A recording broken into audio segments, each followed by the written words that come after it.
আজকের এই রেসিপিটা দেখে কিছু কিছু মানুষ নাক সিটকবে, আবার কিছু মানুষের আসবে জিভে জল।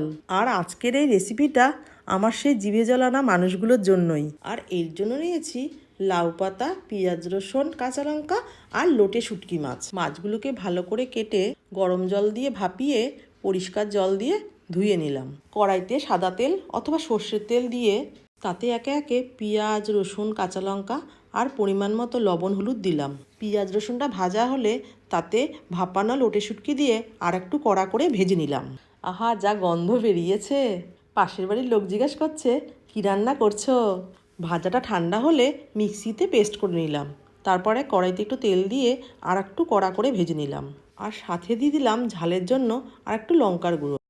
ব্যাস, পুর রেডি। এরপর লাউ পাতাটাকে একটু গরম জলে ভাপিয়ে নিলাম।